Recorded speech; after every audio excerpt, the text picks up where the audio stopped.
Хроника тюркско-татарских государств. Рассвет, упадок, возрождение. В книге рассматриваются причины появления, расцвета и гибели тюрко-татарских государств. Сделана попытка выявления основных фаз исторических процессов на евразийском пространстве.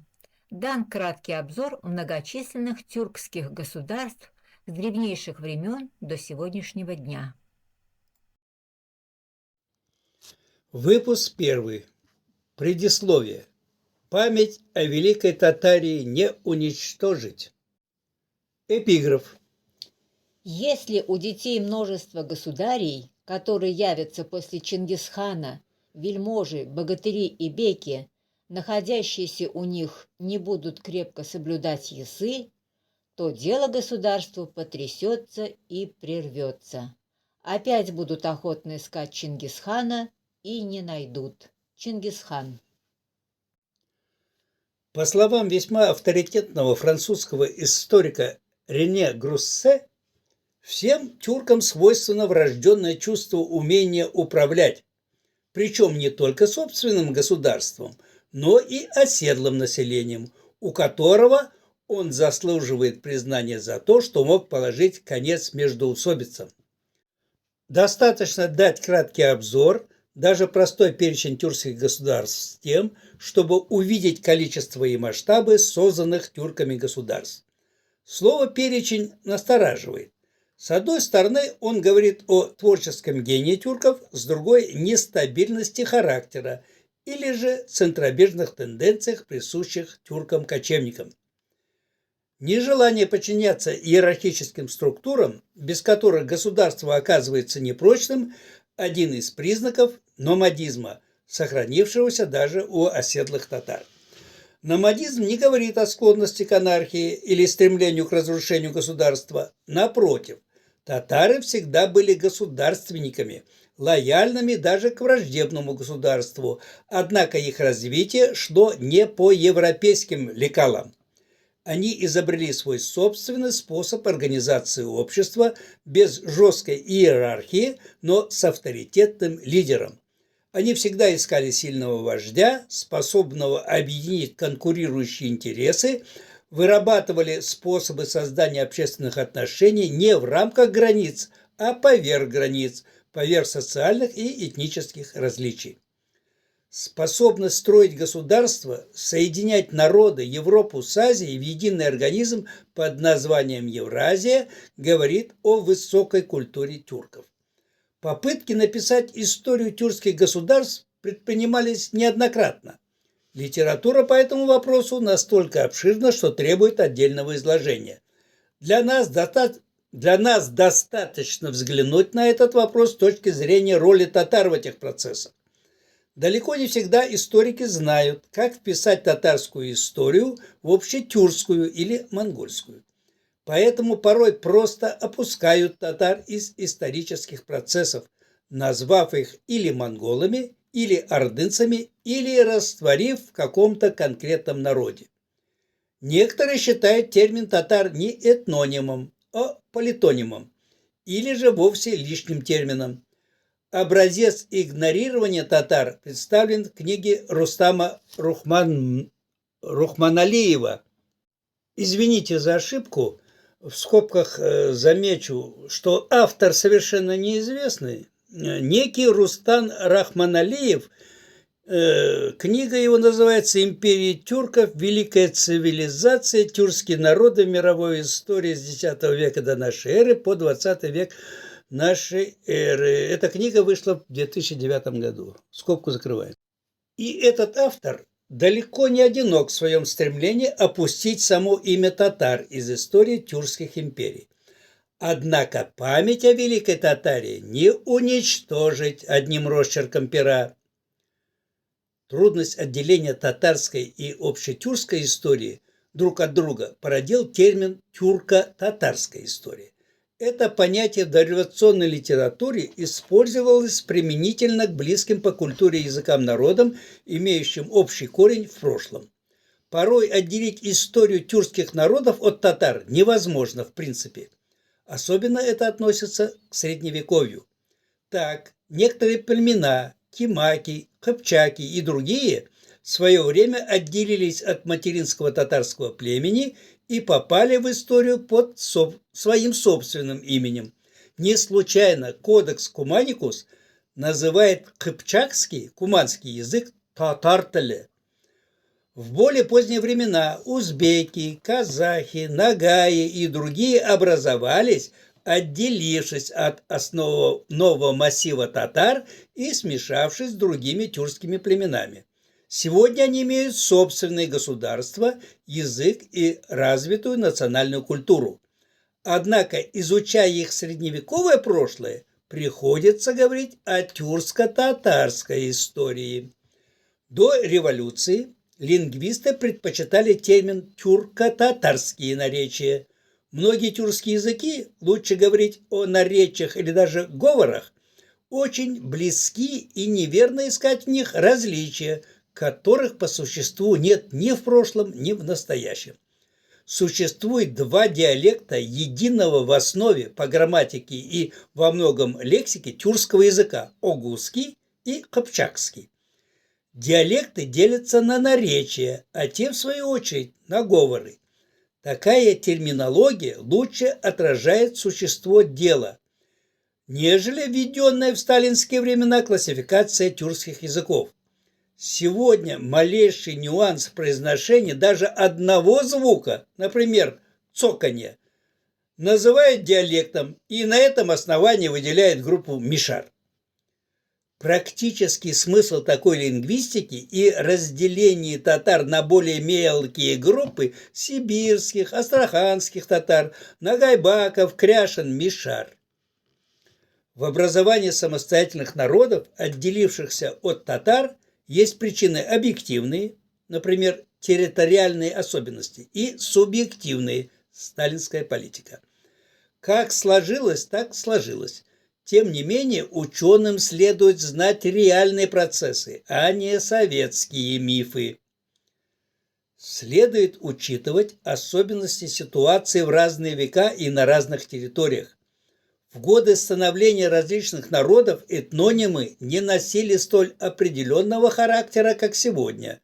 Порой имя вождя становилось основой для самоназвания. Так появились нагайцы по имени Беклеребека Ногая.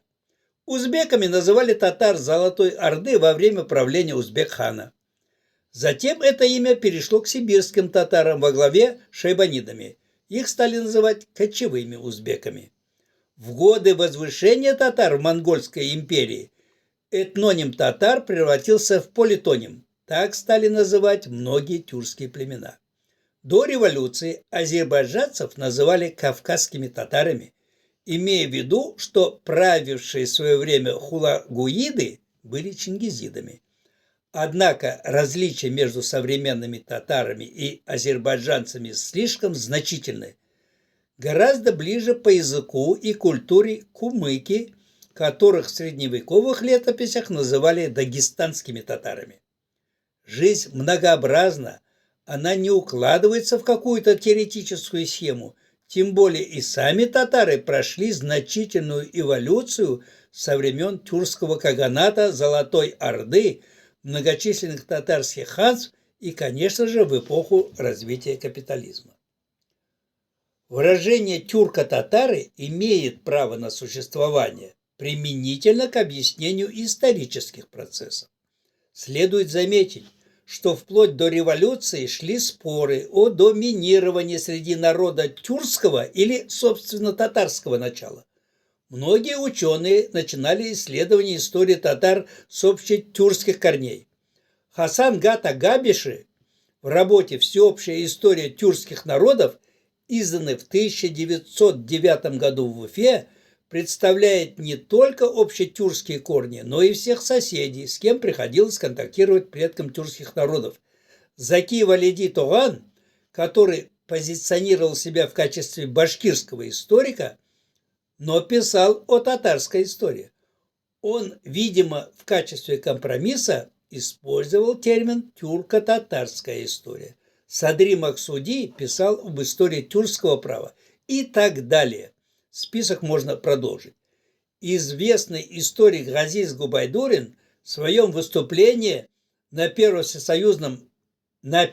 Всесоюзном тюркологическом съезде в Баку отмечал, цитата: Теперь позвольте мне сказать несколько слов о положении изучения истории тюрко-татарских народов приволжско-татарскими деятелями. После Октябрьского периода спор о тюркизме или татаризме был разрешен окончательно в пользу последнего.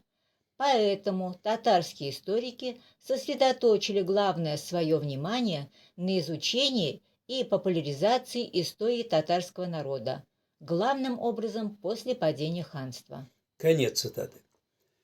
Если до революции споры шли вокруг тюркизма и татаризма, то после постановления ЦК ВКПБ 1944 года, запретившего изучение Золотой Орды и татарских ханств, все внимание оказалось прикованным к булгарскому периоду. Споры между булгаристами и татаристами, начавшиеся с перестройкой, не носят научный характер. В булгаристском подходе просматривается политическая задача ограничить историю татар рамками Республики Татарстан, как преемницы Волжско-Камской Булгарии. Никто не отрицает булгарский период, весьма важный для истории всего Волго-Уральского региона, но сводить историю татар к булгарам значит отрывать от остального пространства Евразии, где происходило зарождение и становление татар. Используя термин «тюрко-татарская история», мы будем делать акцент на ее татарской части, которая, впрочем, неотделима от общетюркской основы. Следует пояснить также термин «татаро-монголы».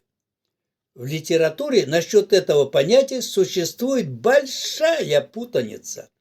Некоторые исследователи считают неправомерным соединять татар и монгол под общим термином, предпочитая говорить о монгольском нашествии, монгольском иге и так далее. Те, кто не знает, как отделить татар от монгола, просто их отождествляют, причем всегда в пользу монгол. Например, А.П. Григорьев цитирует план о Карпине. Мы поднесли грамоту и просили дать нам толмачей, могущих перевести ее. Их дали нам, и мы вместе с ними тщательно переложили грамоту на письмена русские и сарацинские, и на письмена татар. Этот перевод был представлен Бату, и он читал и внимательно отметил его. Затем автор делает заключение. Итак, во времена первого золотоордынского хана Бату 1227-1255 годы Золотоордынская канцелярия вела дело производства на монгольском языке. Такой вывод сделан из произвольного отождествления татар с монголами, хотя ничто не мешает предположить, что Бату читал по-татарски, ведь у Карпини прямо сказано, что текст перевели на татарский. Проблемы с термином татаро-монголы возникают из восприятия термина «монгол» в этническом плане. Однако в случае с Чингисханом и Монгольской империей под монголами понималась династия, а не этнос, и тем более не современные монголы. Понятие «монгол» появляется в китайских летописях вместе с избранием Темучина великим ханом, но сам Чингисхан не был этническим монголом. Китайцы в XIII веке Чингисхана и его ближайшее окружение считали хайда, черными татарами. В Мэнда Бэйлу, 1221 год, читаем: нынешний император Чингис, а также все его полководцы, министры и сановники являются черными татарами. Сказано очень определенно и противоречит устоявшемуся мнению о принадлежности Чингисхана к монгольскому этносу. Там же приводятся слова летописца, побывавшего в ставке Чингисхана. Далее цитата. «Я, хун, Лично замечал, как их временно замещающий императора Го Ван Мо Хоу каждый раз сам называл себя «мы татары». Они даже не знают, являются ли они монголами и что это за название, что такое название династии и что такое название годов правления. Конец цитаты.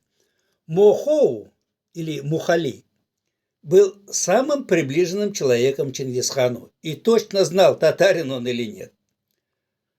В науке можно и нужно сомневаться, но любое сообщение летописей, кажущееся недостоверным, может быть опровергнуто лишь другим, более достоверным свидетельством.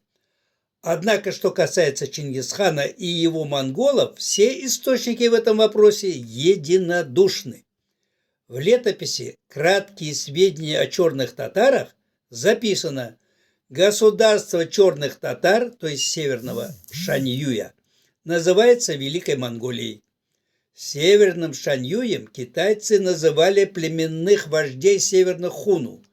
Черные татары жили в Монголии, то есть на севере, а белые татары, онгуты, жили на юге у Великой Китайской стены. Светом обозначали стороны света. Исследователи отделываются отождествлением татар и монгол, причем в сторону монголизации татар, хотя правомерно поставить вопрос о татарском происхождении Чингисхана и его золотого рода. Свидетели, которые непосредственно общались с окружением Чингисхана, весьма определенно высказывались о его происхождении. Так, Марко Поло сообщает о возвышении Чингисхана следующее, цитата. Случилось, что в 1187 году татары выбрали себе царя, и звался он по-ихнему Чингис-хан. Был человек храбрый, умный и удалой. Когда, скажу вам, выбрали его в цари, татары со всего света, что были рассеяны по чужим странам, пришли к нему и признали его своим государем. Конец цитаты. Марко Поло не просто был в летней ставке Хубилая, но даже 3 года был губернатором города Янчжоу. Некоторые современные ученые сомневаются в достоверности сведений Марко Поло. Для таких есть сообщение Рашид-ад-Дин, который считается одним из наиболее осведомленных летописцев. Он 2 главу своих летописей называет о тюркских племенах, которые в настоящее время называются монголами. Получается, что монголы на самом деле тюрки. Абул-Гази в летописи «Родословное древо тюрков», здесь в скобках от себя заметим, что первоначально эта рукопись называлась «Родословное древо татар», а в последующих изданиях поменяли татар на тюрков. Это вставка от тех, кто озвучивает данный текст. Итак, родословное древо тюрков, 1663 год. Так вот, в этой летописи, прослеживая происхождение тюрка, Абул-Гази доходит до его потомка Аланча-хана и пишет следующее, цитата. У Аланча-хана было 2 сына, близнеца. Старшему имя было Татар, младшему – Монгол. Аланча-хан, когда состарился, разделил свои владения своим сыновьям. Оба брата провели жизнь свою в благополучии и счастье, не делая друг другу худого. Конец цитаты. Можно сомневаться и в этом сообщении. В таком случае надо предоставить более надежный источник, не занимаясь домыслами о монголоязычных татарах. Большинство исследователей монгольское происхождение Чингисхана принимают за аксиому, а потому исправляют в летописях имя татар на монгола. На самом деле суть вопроса заключается в различении монгол, происходящих из черных татар, и современных халко-монгол, которые появились в Монголии не раньше конца X века. Известный монголовед Кычанов указывает на приход монголов в Монголию где-то во второй половине X – первой половине XII веков. Без такой Без такого развлечения монгол как династии и монгол как этноса не понять перипетии истории. Историографические штампы прочно сидят в головах ученых, мешая объективно взглянуть на происхождение татар. Среди историков особым пиететом пользуется обзор литературы или так называемая историография, когда ученые ссылаются на авторитеты предыдущих историков и часто некритично повторяют сказанные ранее выводы. Конечно, отдать дань уважения учителям нужно, но само выстраивание многочисленных цитат, их обзор, анализ сильно напоминает схоластику, когда ищут не истину, а сопоставляют высказывания разных ученых. При этом одна ошибка тянет за собой целый шлейф ссылок, создавая впечатление наличия устоявшегося мнения большинства. Выступить против сложившейся традиции решаются немногие, при этом они рискуют оказаться в изоляции. Попытаемся разобраться в татаро-монгольских отношениях. Ко времени возвышения Чингисхана, что стало поворотным моментом в мировой истории, татары уже были не просто сложившимся народом, но имели свои государства, юрты. Они занимали территорию от северо-востока нынешней Монголии вплоть до Турфана, современный Синьцзянь. Рашид один свидетельствует: тех татарских племен, что известно и славно, и каждая в отдельности имеет войско своего государя, 6. Создание империи Чингисхана нередко представляет весьма облегченно. Появился, мол, харизматичный лидер, сумевший собрать вокруг себя джигитов длинной воли пассионариев. Они объединили монгольские племена, кочевавшие в степи, и таким образом пастухи создали невиданное доселе государство. На самом деле, для возникновения любого государства, и тем более Великой империи, нужна реальная экономическая, военная, интеллектуальная база, опытные полководцы и государственные мужи, а их должны обслуживать многочисленные, хорошо обученные канцелярские работники. Само сознание опытных лидеров должно созреть до имперского уровня, а у населения ментальность приобрести гражданские признаки. Все это не могло появиться в одночасье. Существование 6 татарских юртов, легших в основу империи, объясняет столь стремительное возникновение империи Чингисхана и покорение им всей Азии, Китая, Персии, а Бату – Евразии, вплоть до Европы. Не случайно Марко Поло в выше приведенной цитате отмечает: татары со всего света признали его своим государем. Такое объяснение более правдоподобно, нежели решение монгольских пастухов покорить мир. Название государства Чингисхана Еке-Монгол-Улус, Великое монгольское государство, не несет никакого этнического смысла, но указывает на ту династию, которая стала правящей. В то же время, когда речь заходит о жителях этого государства, то указывается на политоним.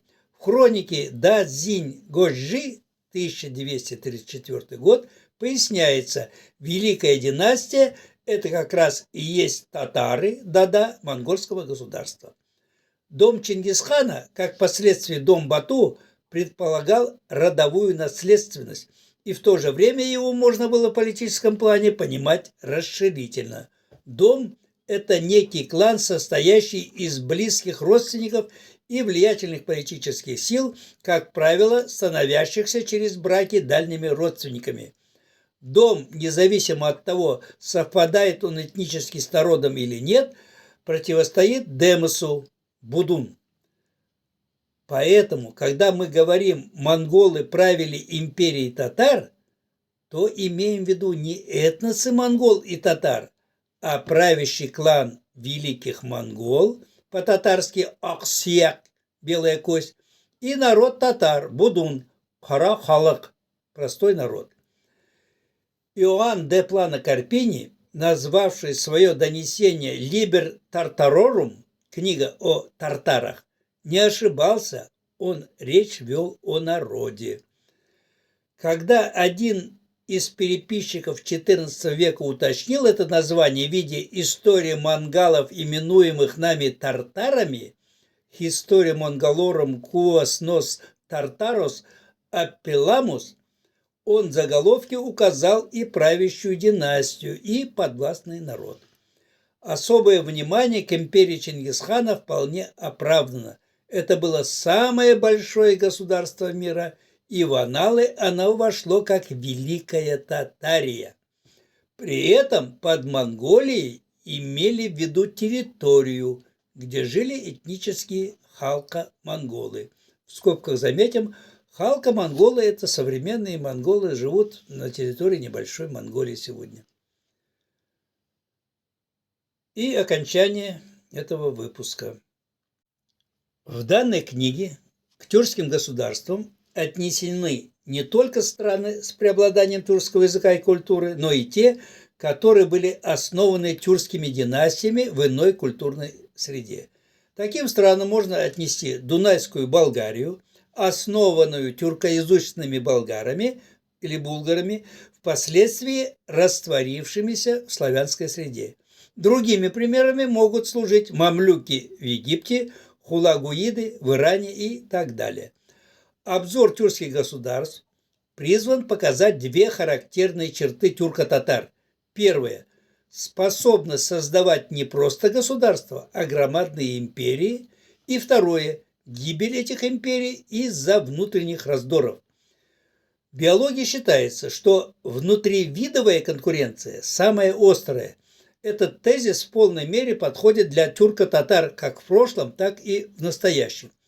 Среди татар внутренняя вражда сохраняется по сей день, впрочем, как и стремление возродить собственное государство в виде Республики Татарстан. Историю прототюркских и тюркских государств можно узнать в специальной литературе, которой несметное количество.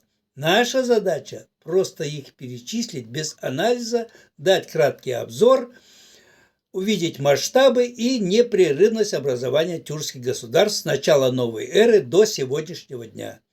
Очерки, касающиеся непосредственно татар, даны чуть расширенно, ведь средние века в мировой истории во многом прошли под знаком тюрко-татар. Конец выпуска. Даваме бар. Продолжение следует.